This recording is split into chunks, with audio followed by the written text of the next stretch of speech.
नमस्कार प्रिय दर्शकों, मैं आचार्य दीनानाथ चौबे स्वागत करता हूँ हमारे इस वीडियो में।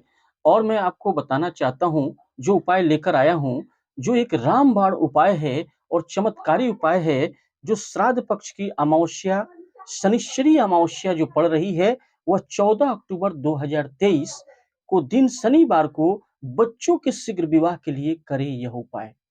प्रिय दर्शकों, अगर बहुत विकट परिस्थिति बन चुकी है, ऐसा लग रहा है कि बच्चों की कुंडली में क्या ऐसा स्थिति बन चुका है, क्या ऐसा दोष है, आप नहीं समझ पा रहे हैं, लाख कोशिश कर रहे हैं, प्रयत्न कर रहे हैं और शादी विवाह में बाधाएं आ रही हैं, आप समझ नहीं पा रहे हैं कि आप सब कुछ होते हुए भी आपके पास धन दौलत है, सब कुछ है, रुपया पैसा है, आपके बच्चे एजुकेटेड हैं, लेकिन किसी भी कारण, किसी न किसी कारण से बनती-बनती बात बिगड़ जा रही है। तो आज मैं जो ये शनिश्चरी अमावस्या को 14 अक्टूबर दिन शनिवार को जो लेप कराया हूँ, आपके बच्चे-बच्चियों की शीघ्र विवाह यह करवा देगा। क्योंकि ऐसा उपाय है, रामबाण चमत्कारी उपाय है और खास करके अमावस्या तिथि पर किया गया उपाय इतना कारगर होता है, एक छोटा से छोटा उपाय भी आपके बच्चों के लिए कारगर हो सकता है। क्योंकि भूमंडल पर ग्रह नक्षत्रों का एक ऐसा योग चलता है, एक ऐसा दुर्लभ योग होता है, एक ऐसा शुभ योग बन जाता है, जिससे में आप अपने बच्चों के लिए छोटा से छोटा भी उपाय करेंगे, तो आपकी ज़िंदगी में, आपके बच्चों की ज़िंदगी में एक बड़ा परिवर्तन हो जाएगा और उनकी शादी-विवाह शीघ्र अतिशीघ्र हो जाएगी। प्रिय दर्शकों, हम देखते हैं कि बहुत सारी कुंडलियों का जो विश्लेषण करते हैं, तो सप्तम भाव जब किसी न किसी ग्रह, पाप ग्रह की वजह से पीड़ित हो जाता है, तो बच्चों के लिए मनपसंद रिश्ते आते तो हैं, बातें चलती तो हैं, लेकिन कोई भी रिश्ता शादी तक कन्वर्ट नहीं हो पाता। क्योंकि आपके बच्चों की कुंडली में बड़ा से बड़ा कहीं पितृ दोष तो नहीं, ऐसा तो नहीं कि उनकी कुंडली में शनि का दोष हो, राहु का दोष हो, या बड़ा से बड़ा कालसर्प दोष हो या मांगलिक दोष हो, कोई ना कोई कारण एक ऐसा कुंडली में होता है, देखने के बाद वो पता चलता है, इस कारण से पाप ग्रहों की वजह से जब सप्तम घर पीड़ित हो जाता है, सप्तम भाव पीड़ित हो जाता है, तो बच्चों की बात जो शादी की होती है, वो शादी में कन्वर्ट नहीं हो पाती है। ऐसे में आपको क्या करना है, क्या ऐसा उपाय करना है और शनिश्चरी अमावस्या जो रामबाण के रूप में इस बार 14 अक्टूबर दिन शनिवार, यानी शनिवार को यह पड़ा है, इसलिए इसको हम लोग शनिश्चरी अमावस्या के नाम से, जो काफी दुर्लभ योग बना रहा है। और उस दिन अगर आपने शनिश्चरी अमावस्या पर, अगर आपने, मैं जैसे उपाय बता रहा हूं, अगर आपने कर दिया, तो आपकी बच्चों की जिंदगी संवर जाएगी। और ये गोल्डन अपॉर्चुनिटी है दोस्तों, शनिवार की अमावस्या बहुत ही कम देखने को मिलती है। उस दिन अगर कोई भी छोटा से छोटा उपाय कर दिया जाए, तो वह बच्चों का शीघ्र विवाह करवा देता है। जातक जातिकाएं जो विवाह के लिए भटक रहे हैं, विवाह की परिस्थिति नहीं बन पा रही है, तो यह सब कुछ होते हुए भी, आप धनवान हैं, आपके बच्चे पढ़े लिखे हैं, लेकिन आपका काम नहीं हो पा रहा है। कारण क्या है? कारण यह है कि आपके बच्चे की कुंडली में कोई ना कोई बड़ा दोष है। उसके लिए हमें आप संपर्क करेंगे, उस समय मैं सब कुछ बता दूँगा। प्रिय दर्शकों, सब कुछ जानने से पहले, उपाय को जानने से पहले, मैं कहूँगा कि जो लोग हमारे इस वीडियो में नए-नए आए हैं, तो हमारे वीडियो को सब्सक्राइब कर लें, चैनल को सब्सक्राइब कर लें, बेल आइकन को ऑल पर प्रेस कर लें और ज़्यादा से ज़्यादा लोगों में शेयर करें, जिससे हमारे द्वारा बनाया गया वीडियो आपको सर्वप्रथम प्राप्त हो, उसका नोटिफ़िकेशन प्राप्त हो और आसानी से यह वीडियो, अगर सब्सक्राइब कर लेंगे, तो यह वीडियो आसानी से आपको प्राप्त हो जाएगा। तो प्रिय दर्शकों, वीडियो अगर पसंद आए तो वीडियो को लाइक करें, चैनल को सब्सक्राइब करें, बेल आइकन को ऑल पर सेट कर लें और ज़्यादा से ज़्यादा लोगों में इसे शेयर करें। अब चलते हैं, ज़्यादा विलंब न करते हुए, हम लोग किस दिन आपको यह उपाय करनी है, उपाय की तरफ। तो 14 अक्टूबर दिन शनिवार 2023 श्राद्ध पक्ष की सबसे बड़ी अमावस्या, यानी शनिश्चरी अमावस्या पड़ रही है। यह भगवान विष्णु श्री लक्ष्मी नारायण भगवान को समर्पित है और साथ में शनि देव की भी कृपा आपको प्राप्त होने वाली है। बड़ा से बड़ा जो दोष होगा कुंडली में, शनि देव की कृपा आपको प्राप्त होगी, क्योंकि शनिश्चरी अमावस्या है। तो आपको यह शनिवार के दिन जो उपाय कर रहे हैं, और ये विकट परिस्थिति, ऐसा योग बन रहा है, जिससे कि आपके बच्चे की कुंडली में बड़ा से बड़ा शनि का जो दोष है, शनि देव की कृपा प्राप्त होगी और यह बड़ा से बड़ा जो दोष है वह समाप्त हो जाएगा। तो प्रिय दर्शकों, स्वच्छ कपड़ा पहन करके स्नान ध्यान करके 14 अक्टूबर दिन शनिवार को आपको तैयार हो जाना है। सुबह-सुबह तैयार हो जाएँ और आपको करना क्या है, क्या-क्या सामग्रियाँ लेनी है, आप उसे नोट कर लें। 14 अक्टूबर दिन शनिवार को 2023 आपको शनिवार के दिन स्नान ध्यान करके, निर्भित करके, स्वच्छ कपड़े पहन करके, धुले हुए कपड़े पहन करके सर्वप्रथम आपके मंदिर में विराजित देवी-देवता को ध्यान करें, भगवान लक्ष्मी नारायण का ध्यान करें, शनिदेव का ध्यान करके और विराजित देवी-देवता को ध्यान करके एक घी का दीपक सर्वप्रथम अपने घर में प्रज्वलित कर दें।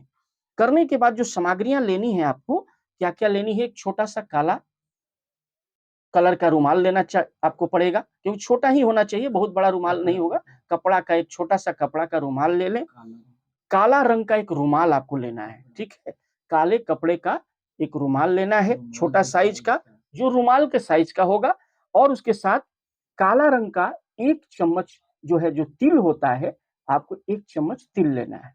और क्या-क्या लेना है? 1 चम्मच आपको काला तिल आपने ले लिया और आपको उसके साथ-साथ में काला उड़द, उड़द जो साबुत उड़द होता है, उड़द की दाल नहीं, साबुत उड़द जो होगा, काले रंग का उड़द ले लेना है। 1 चम्मच लेने से ही काम चल जाएगा। 1 चम्मच उड़द लेना है और उसके साथ-साथ में 1 चम्मच जो है काला तिल लेना है और उसके साथ काला कपड़ा ले लेना है, उसे बिछा लेना है नीचे में और ₹5 का एक सिक्का लेना है। याद रखें, ₹5 का सिक्का होना चाहिए।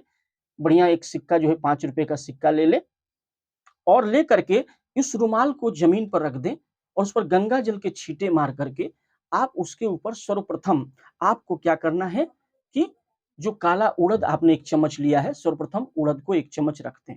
उसके बाद काला तिल 1 चम्मच रख दें। उसके साथ-साथ में ₹5 का सिक्का 1 रख दें और उसे बाँध करके उसके ₹5 का सिक्का आपने रख लिया, उसके साथ-साथ जो है उसे बाँध लेना है।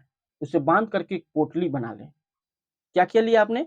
1 चम्मच उड़द लिया आपने, काले रंग का उड़द, 1 चम्मच जो है आपने क्या लिया? काले रंग का तिल लिया और ₹5 का सिक्का लिया। बस इतनी सामग्री लेनी है और ₹5 का सिक्का आपने ले लिया उसमें और लेकर के एक पोटली बनाकर उसे बाँध लें। बाँध करके आपको करना क्या है? एक आटे का दीपक आपको लेना है। याद रखें, चौमुखा दीपक लेकर के आपको तैयार आटे का एक दीपक बना लें, 4 मुख वाला और लंबी बत्ती ले लें। जो रुई की बत्ती होती है, लंबी वाली बत्ती होनी चाहिए, ठीक है? और बच्चे का ध्यान करके अगर माता-पिता भी कर सकते हैं इस उपाय को और बच्चे स्वयं कर सकते हैं, लड़का-लड़की स्वयं कर सकता है। अगर लड़का-लड़की कर रहा है, तो अपना नाम और गोत्र लेकर के अपने ऊपर से आपको करना क्या है? 7 बार वार करनी है। 7 बार क्लॉकवाइज़ वार कर लेनी है। जो पोटली आपने बनाया है, 7 बार वार कर लें। लड़का-लड़की भी कर सकता है और माँ-बाप कर रहे हैं तो बच्चे का ध्यान करें और अंतर्मन से आप मानसिक रूप से यह समझ लें, अगर बच्चा आपके पास में नहीं है, कि हम अपने बच्चे के ऊपर से 7 बार वार कर रहे हैं। उस पोटली को हाथ में लेकर के 7 बार घर में ही ये सारी प्रक्रिया कर लें और करने के बाद इस सारी सामग्रियाँ को लेकर पोटली को ले लें और एक जो ये चौमुखा दीपक है, आटे का दीपक ले करके आप कहाँ जाना है? पीपल के वृक्ष के सामने चला जाना है। वहाँ जाकर के पश्चिम दिशा की तरफ मुख करके आपको बैठ जाना है और सर्वप्रथम जो चौमुखा दीपक है, जो आप लेके गए हैं, तिल के तेल का भी ले सकते हैं या घी का ले लें तो अति उत्तम है, शुद्ध घी अगर हो, नहीं तो तिल के तेल का चौमुखा दीपक, सरसों तेल ले सकते हैं, उसमें सरसों तेल आप ले लेंगे तो सबसे उत्तम होगा सरसों का तेल। अगर मिल जाए, घर में आसानी से मिल जाता है, बाज़ार से लेकर 1 दिन पहले ही आप जो है सरसों तेल लेके आएँ और चौमुखा जो दीपक है, आटे का जो बनाया 4 मुख वाला, लंबी बत्ती वाला, उसको प्रज्वलित करके सर्वप्रथम आप विष्णु भगवान को ध्यान करके, शनि देव का ध्यान करके आपको करना क्या है? आपको पश्चिम दिशा की तरफ मुख करके शनि देव को प्रणाम करके, भगवान लक्ष्मी नारायण का ध्यान करके, चौमुखा दीपक पीपल के वृक्ष को दिखा दें। दिखा करके वहीं पश्चिम दिशा की तरफ रख दें। मुख करके, बैठ करके अब रख दें। इसके बाद शनि देव का ध्यान करें, लक्ष्मी नारायण भगवान का ध्यान करें, उस पोटली को हाथ में ले लें, पश्चिम दिशा की तरफ मुख करके, ध्यान करके कि हे शनिदेव, जो भी हमारी बच्चों की कुंडली में जो दिक्कत आ रही है, जो शनि के की दृष्टि पड़ी हुई है, सप्तम घाव घर जो है पीड़ित हो चुका है या काल सर्प दोष हो, मांगलिक दोष हो, कोई भी दोष हो, बड़ा से बड़ा दोष जो है, उसे हटा करके भगवान लक्ष्मी नारायण से ध्यान करते हुए कि जो भी दोष है, वो समाप्त करके यह एक जो है मंगलकारी योग तैयार करें और उसकी शादी-विवाह जल्द से जल्द हो जाए। अगर बच्चे स्वयं कर रहे हैं, तो हाथ में लेकर के अपना ध्यान करें अपने विवाह की शीघ्र विवाह की कामना करें, शनिदेव से प्रार्थना करें, भगवान लक्ष्मी नारायण से ध्यान करके और वहाँ पर बैठ कर के ध्यान कर लें और इसके बाद भगवान जो है कि कृपा प्राप्त होगी। अगर आपने शनिश्चरी अमावस्या के दिन 14 अक्टूबर 2023 को आपको कब यह उपाय करनी है? शाम के समय करनी है। याद रखें, शाम के समय भी कर सकते हैं। कुछ लोगों को सुबह में समय है, तो आप सुबह में भी कर सकते हैं।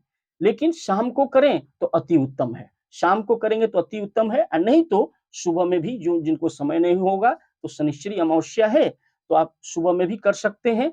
लेकिन शाम को करें दीपक जला करके तो बहुत ही अति उत्तम है। शनिदेव का ध्यान करें, बच्चे-बच्चियां स्वयं हाथ में लेकर के यह जो है अपने शीघ्र विवाह की कामना करेंगे और अमावस्या तिथि पर आपने यह उपाय अगर कर लिया, दीपक जला करके चौमुखी दीपक और भगवान लक्ष्मी नारायण से ध्यान करके अपने विवाह के लिए, तो बड़ा से बड़ा जो भी दुर्लभ जो वहां पर नकारात्मक स्थिति आपकी कुंडली में बनी हुई है वह समाप्त हो जाएगी। भगवान लक्ष्मी नारायण का ध्यान करके अगर माता-पिता कर रहे हैं तो अपने बच्चों की शीघ्र विवाह की कामना करेंगे और शनिदेव से प्रार्थना करेंगे। भगवान लक्ष्मी नारायण से प्रार्थना पीपल के वृक्ष के सामने कर लेंगे, तो यकीन मानिए आपके बच्चे-बच्चियों की शादी शीघ्र अतिशीघ्र हो जाएगी।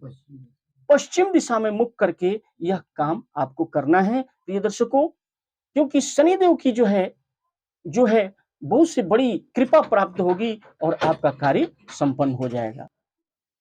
प्रिय दर्शकों, तो आपको करना क्या है, जो पोटली आपने हाथ में लिया है अपने विवाह की शीघ्र विवाह की कामना जो लड़के लड़कियां हैं करके ध्यान करके लक्ष्मी नारायण भगवान से, और उस पोटली को माता पिता अगर कर रहे हैं तो दीपक जो जलाया है उसके बगल में आपको पीपल के वृक्ष के जड़ के सामने उस पोटली को रख देना है और रख करके भगवान लक्ष्मी नारायण को ध्यान करके कि हम मेरे बच्चे की शीघ्र अतिशीघ्र विवाह हो जाए, उनकी कृपा प्राप्त हो जाए, जिससे कि आपने अगर इस उपाय को कर लिया प्रिय दर्शकों, तो ऐसे-ऐसे रिश्ते आएँगे जिसकी कल्पना आपने नहीं की है और आपके बच्चे-बच्चियों की शीघ्र विवाह हो जाएगी। प्रिय दर्शकों, अगर वीडियो पसंद आया तो वीडियो को लाइक करें, चैनल को सब्सक्राइब करें, बेल आइकन को ऑल पर सेट कर लें और ज़्यादा से ज़्यादा लोगों में शेयर करें और कुंडली विश्लेषण के लिए हमें स्क्रीन पर दिए हुए नंबर पर संपर्क करें। मैं बता दूँगा कि आपके बच्चे-बच्चियों की शादी कब होगी, किस दिशा में होगी, कितनी दूरी पर होगी, जीवन साथी कैसा मिलेगा, लव मैरिज होगा कि अरेंज मैरिज होगा। सारी क्रियाओं के लिए, सब बातों के लिए हमें स्क्रीन पर दिए हुए नंबर पर अपने बच्चों का नाम, डेट ऑफ बर्थ, उनका जन्म का स्थान और जन्म का समय लिख करके अवश्य भेजें। मैं उन्हें बता दूंगा कुंडली देख करके कि बच्चों का विवाह में क्यों बाधा आ रही है और कब उनकी शादी होगी और जीवन साथी कैसा मिलेगा। तो प्रिय दर्शकों, नमस्कार, फिर मिलेंगे एक अच्छे उपाय के साथ।